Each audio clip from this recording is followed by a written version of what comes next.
What's up, YouTube? It is Cash Cast coming to you with the first video on my YouTube channel. I know this is something that I've been posting a lot about on Instagram and Facebook that I've been saying I'm gonna do, which I haven't. People just be thinking like nobody has a life. Like work and get money and, you know, be able to feed myself and do what I gotta do for myself and keep it pushing. With that being said, moving forward, today's first video is gonna be about a story time. I know, how basic. I figured as an icebreaker for a YouTube video, the perfect thing would be story time. This story time is about a time where I had a crazy ex who used to pull up on me 24/7, working, sleeping, taking a shit, fucking going to the store, pulling up to the Heights to cop a fucking hat, a shirt, going shopping.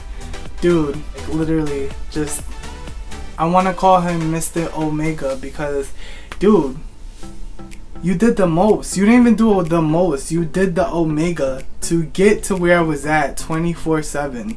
So it was a long day. I remember this day like it was yesterday. It was a long day. I was working at Victoria's Secret at the time in Soho. Working, not even chilling, just working. I spent that entire day just like literally busting my ass selling bras and fucking panties. It was a motherfucking grind. Like I literally used to pull up. Like I lived in New York. I lived in New York for a long time. I now live in Pennsylvania, but I lived in New York and this was a daily thing for me. Like commute wise, I would literally get on the train at like 7 in the morning, go to fucking Soho, pull up to this little cute shop, cafe across the street from my job.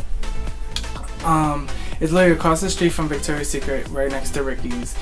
I literally used to pull up in there every day, get a coffee and some straight like that.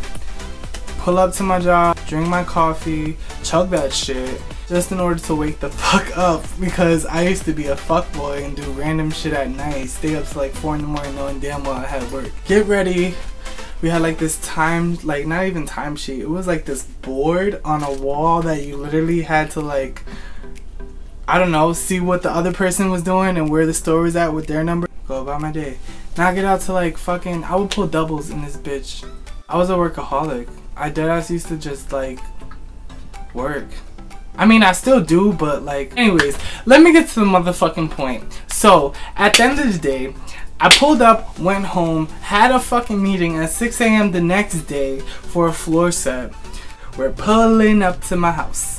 Like I said, I had a crazy ex, Mr. Omega, that used to do the most just to pull up and see where I was at and who I was fucking, what I was doing, and what I was eating, breathing, shitting, sleeping. Like, dude, cray. So anyways, I get home, I go out, I cop a blunt.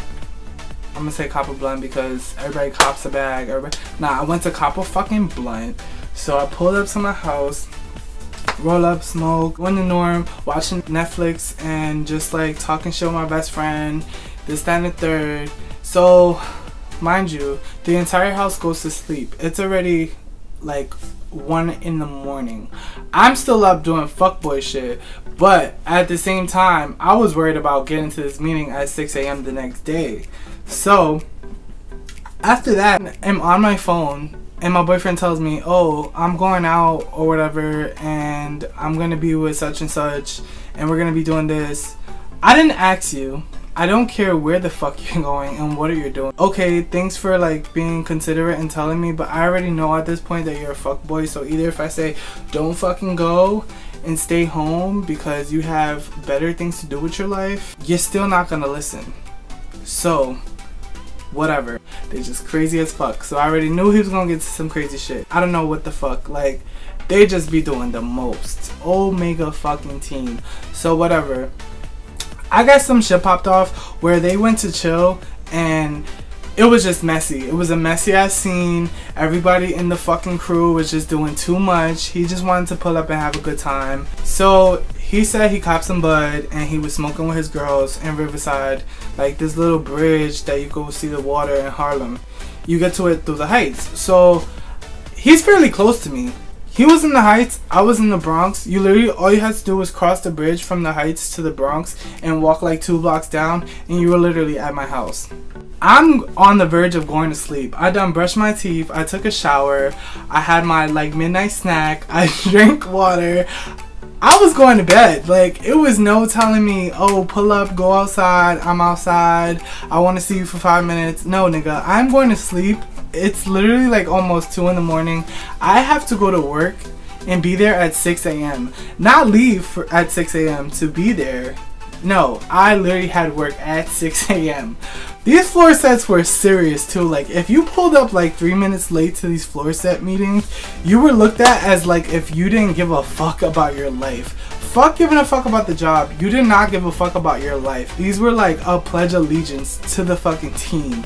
So if you pulled up late, you looked pretty bad, which you should in a job environment. Like, you don't want to pull up to a meeting at that really late, especially when it's with the district manager and the store manager. So I'm going to sleep, get a text message like, yo, what are you doing? Are you dead ass? I literally just said, have fun, have a good night. He told me what he was doing. He gave me the 411. Cool. Now, a couple minutes later, after your little rah-rah session ended and shit just went out of whack, you're hitting me up to see if you can come to my fucking crib. Mind you, I could not have nobody in my crib. Maybe sometimes have friends, but this was a respect thing. It was a weekday, and you're not pulling up to just chill. You want to do something. You want to smoke a blunt. You want to stay up all night. I'm not doing that.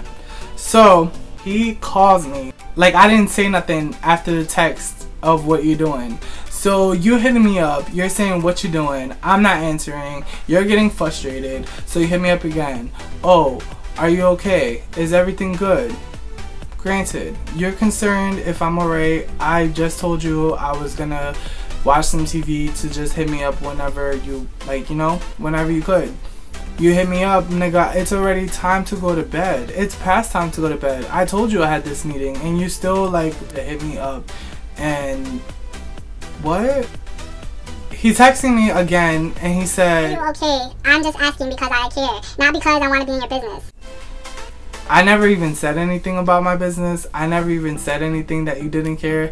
I'm just literally tired, and I know if I answer you, you're gonna want me to stay up and wait for you to pull up in some Uber and just like chill on a porch, like regular New York shit. Chill on the stoop till like 4 a.m. smoking and just talking shit. Like, we're not doing that. It is a weekday. I have work tomorrow, like I said. I guess Mr. Omega started getting tight. Like, this nigga started getting angry, bro. Like, so he starts calling me and he's like, where are you? I'm like, I'm sleeping. Like, I'm whispering. Let me just explain how it was.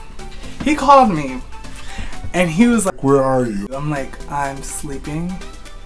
And he's like, no, you're not. I'm like, yes, I am. I'm sleeping. He's like, why are you whispering? Who's there?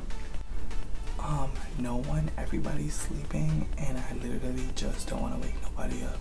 You're fucking lying, my nigga. This, that, and the third. Blah, blah, blah. I'm gonna pull up to your crib, and if there's a nigga there, I'm gonna fuck that nigga up. I'm dragging him outside. Mind you, it's already hitting 3 in the morning. Niggas talking about dragging people outside and doing all this rah-rah and next shit, okay?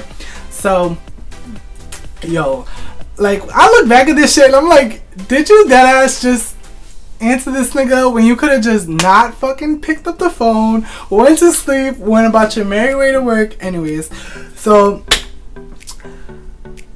he literally kept calling me. I kept hanging up, he called me. Hanging up, called me. Turn off my phone, turn it back on, nigga still calling me. At this point, I'm getting mad because everybody in the damn house is sleeping. It was already 3 in the morning. Everybody got work in the house. Everybody had a life. Like, everybody had somewhere to go the next day. He keeps calling me. I deadass pick up again. And I'm like, yo, deadass, if you call me one more time, I'm not gonna pick up your shit anymore. And you're not gonna hear from me ever. On some deadass New York shit, right? So He got tight and he was like, oh, now I know there's somebody in your crib. I'm like, there's nobody in my house. I got into the bathroom and I'm starting to talk regular because now you get me tight. Once you get me tight, there is no trying to shut me up, telling me to calm down, telling me to forget it. Nah. Now you're gonna hear my mouth because you woke up the motherfucking dragon. So I'm on the phone and I'm like, there's nobody in my house. Everybody's sleeping. You're getting me tight. Shorty's like, alright, if there's nobody in your house, why don't I just pull up real quick, just for like a couple of minutes? I'm like, are you dead ass? You're dead ass. Like, you want to pull up to my crib at 3 in the morning knowing everybody and their damn mom is asleep, because even my fucking best friend's mom was sleeping. She is like the type that you... Nah. You make one step, nigga, she's... that. It's not even a dragon. Like, it's not even a beast. It's the damn, like, dude, I don't even know. That's the foreign city. You don't want to go that way. You don't want to wake up. Like, you don't want to wake up. She had work at 5 in the morning. She leaves at 4 in the morning to go to work. So she had an hour left to sleep. So I'm starting to get nervous. I'm like, all right, let me see. If he pulls up, I'm thinking about this. I'm like, okay. So if he pulls up, he doesn't see nobody's here, which he can't even come upstairs. So I don't know how we're going to get through this. And like, as I'm processing these thoughts, I'm just like, you know what? I'm just going to do it, because if not, he's going to pull up anyways. He told me he wasn't pulling up. I'm like, cool. So I'm going to sleep. Yo, not even like 20 minutes later, I get a call again. It's already like 3:30, 3:45 in the morning. I'm like, yo, like, shorty's about to wake up.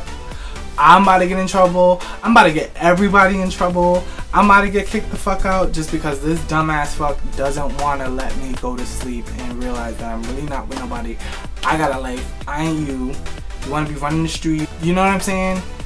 You want to be doing all this crazy shit at 3 in the morning, and I'm just trying to go to sleep.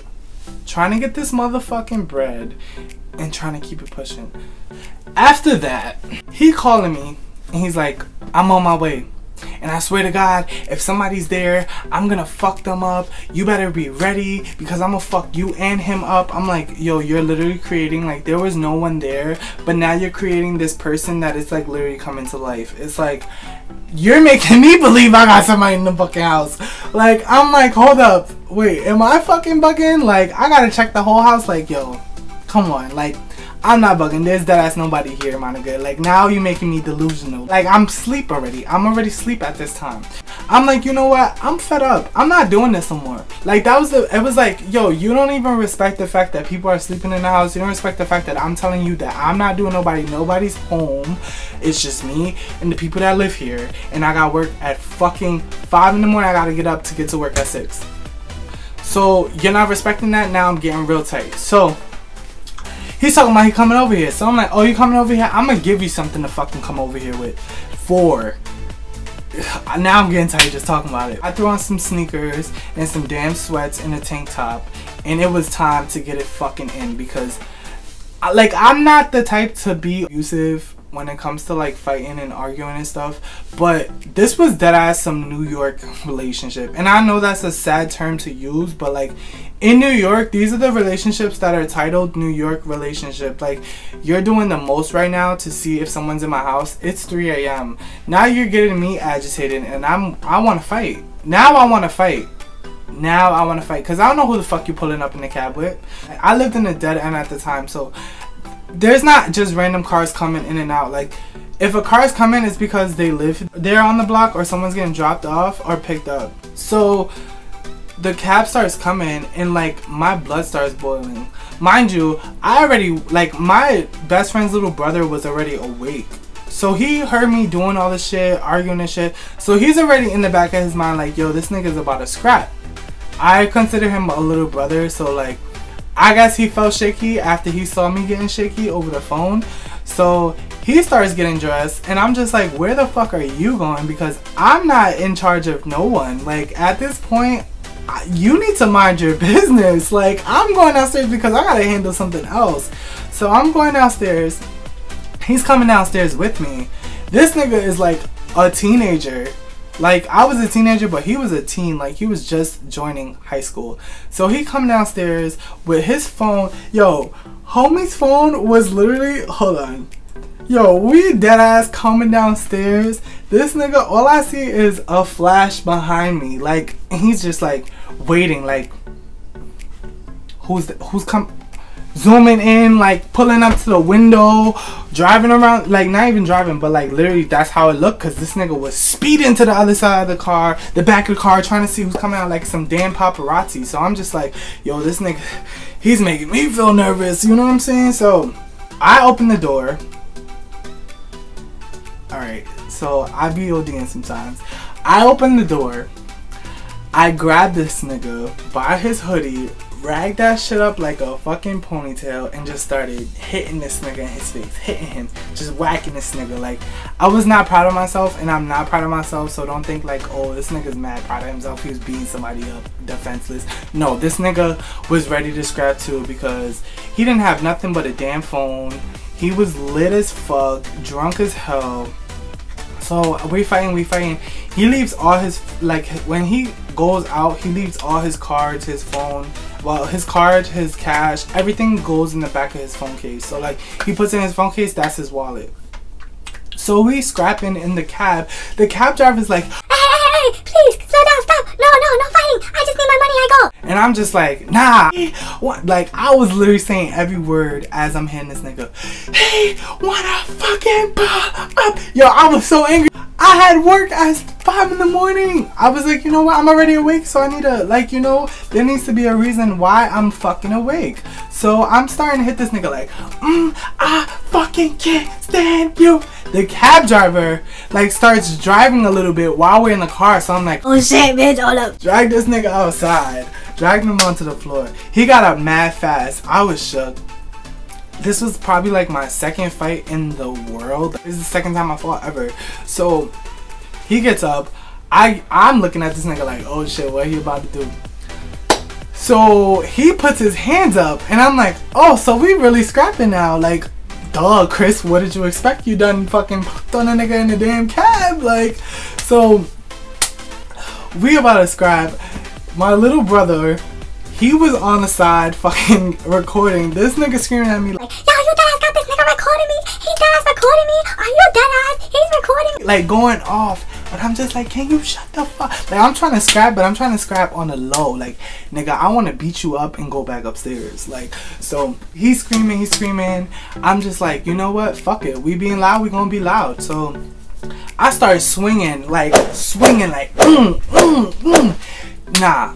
This nigga was not with the swinging. He did ass duck, hit my ass on the side. I like tumbled to the side a little bit. I'm like, oh shit, this nigga can swing. Hold up, this nigga's a man. Like, I had to remember that we were both men. Like, when you're gay, I don't know how to explain it, but like, it's just like the female in you just kicks in and you just want to kick ass. Like, you just want to literally like fuck a bitch up. Like, you're not looking at no nigga, no bitch. Like, no. A bitch is a bitch that you want to fight, and a nigga is a bitch that you want to fight. That's how the mentality goes when it's like being gay and fighting. I don't know if that makes sense, but that's how I look at things. So we going back and forth, we beefing, and out of nowhere, I like grabbed this nigga's sweater, ran towards a car that was parked, slammed this nigga, and just started snuffing his shit. Like, just like, yo, I was going in. So as I'm going in, my little brother is still recording. Like, yo, this is so crazy. Like, in the midst of everything, I was just like, yo, I'm dead ass fighting. Like, yo, my shit was already pumping already. My adrenaline was just like skyrocket. I was ready to fucking face the world. Shit, I was about to knock out the damn cameraman. Like, I didn't ask you to fucking record. You're making this shit even worse. So he managed to like grab me and force himself up and slam me against the back of a car. So I'm already like, oh shit, like this is some Mortal Kombat shit. Like, I'm about to go through this damn fucking window. We just scrapping. So then he pushed me and he was like, you don't fucking care about me. You don't give a fuck. Who the fuck is in your house? I'm like, yo, we done got through like half a whole fight and you're still with the same, like, you want to be quiet the whole damn fight, but now you want to ask me who's upstairs. Nigga, everybody that's sleeping is upstairs. So then next thing you know, as he's asking me that, I was caught off guard because I'm answering him like, nigga, what the fuck is your problem? You need to fucking go home. You lit. Like, he's like, I just lost my phone. I ain't going nowhere. The cab driver done left with your phone, my nigga. I have nothing to do with that. I may have scrapped with you as soon as you pulled up, but you should have been attentive enough to grab your phone and then start, like, you know what I'm saying? Like, dude, come on. So I know y'all may think that, like, yo, this nigga is reckless, like he's some ratchet. No, like, I literally was just heated. Like, at this point in our relationship, it was just, this was it. Like, it was either we were arguing to the point that we scrapped, or we scrapped, and it was really bad. Like, it was to the point where I was like, this is normal. Like, you wanna, like, those couples that you see in New York that be on a train, like, popping on each other, like, that's the type of shit we was on. And like, it's embarrassing to say now that I look back at it, but like, I mean, I was young, I didn't give a fuck, I was running a reckless life. Like, I literally just was like, you know what, it is what it is, whatever. So, long story short, after all this bullshit is going on, my best friend's mom decides to come downstairs. Yo, I swear to God, it's like that feeling, like, I never understood, because growing up I had mother, I was in the foster care system, so like, growing up I knew what it was to have a mother, but I did not know what it was to have a mother that was about to whip your ass. Because shorty deadass came downstairs in a small ass bata. It's like 10 degrees outside. Small ass bata, fucking doobie in her hair. She had chanclas on, and all you start hearing is,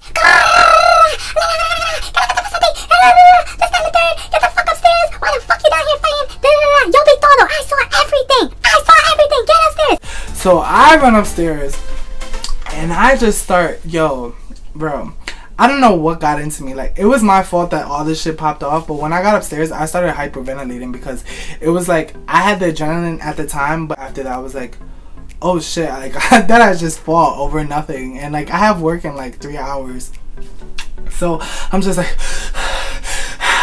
mad dramatic, like, pull up to my best friend's room. It was all our room at the time. And I'm on the floor and I turned the light on. Like, I don't know what the fuck I was going through. Dude. So I just got lightheaded doing that. So I pull up to my best friend's bed and I'm like, yo, we just fought. She's like, what? Like, she was still waking up. She's like, huh? Like, what? What time is it? Like, yo. Now I look back at it, I'm like, yo, you was so dumb, my nigga. Like, you should have just took that L when mom came downstairs and screamed and just went to bed. Nah, you had to make a whole big scene. Nah, cause he was still downstairs. Like, he was still screaming downstairs. The sky was like, not the sun was rising, but the sky started turning blue. I knew it was starting to get late. Like, it was hitting 4 o'clock. She gotta go to work. This nigga still downstairs screaming. My little brother still downstairs recording. Like, he was recording, but he was inside like, yo, this nigga's mad dumb. Like, he just got beat up. Being a fucking narrator. And then she just starts coming at me in the house. And like, I started feeling like, damn, I disrespected the household and I disrespected myself. Going to that extent to even fight this nigga starting in a cab. Like, who does that? We beefed. We done did everything. She was mad. She went to work. Everybody went back to sleep. It was time for me to go to sleep. He was still downstairs, so I'm like, you know what? Let me go downstairs and like see what the fuck he wants. Cause you know, there's always that feeling in you where it's like, oh shit, like what just happened? What is on his mind? What's on my mind? Let's talk it out. Like, crazy shit, like that crazy New York love. So I pulled up downstairs and he's just on, like, gushing blood, like lip all swollen on the steps, like crying, sobbing, like. And I'm just like, oh my god, like, I wanted to talk. I didn't want to, like, no. I was like, what I was trying to tell him was to, like, literally go home. Go home. So we talking or whatever, and then it was just like, you just came over here to get your ass beat. Like, I was trying to make a joke out of it because at this point I was just so angry that everything, I wasn't going to work. There was no me going to this meeting, nothing. So it's already hitting 6 in the morning. We're still talking. Mind you, I forgot to tell y'all, in that fight as well, we were on the hill. I was literally on top of this nigga, like just jabbing his shit. Like it got to the point where he looked like he was about to like knock out, like completely, like no conscience whatsoever. So I was just like, can you just go home? Like you just got your ass beat. He didn't want to go home. So next thing you know, Mama Dukes comes back. I forget if she went to work or she just came back.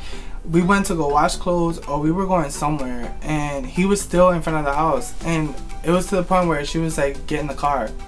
And I'm like, it's already 7, 8 in the morning, nigga. I have so much bags under my eye. I'm so stressed that I didn't fucking go to work. I had took out my clothes to go to work. I was in some like raggedy ass sweatsuit, whatever the fuck you want to call it. Like I was completely burnt. And I don't know. I look back at it now and I'm just like, what? I mean, it was crazy experience because like I always think of New York and I'm like, nah, you don't want to go through that again. You don't want to do this. But no, it's not even that I don't want to go back to New York. It's like I don't want to deal with those people. And you gotta realize, if you don't want to deal with certain people, like I guess the moral of the story is, if you don't want to deal with certain people, you need to get away from those people. You need to avoid those people. You need to not go those people's ways. Like, you can go out, but keep it cute. Make it cute and go the fuck home. Don't go to no damn afties and meet up with niggas. No. Because this is how you get caught up in this shit. So, yeah. Tune in next time, guys.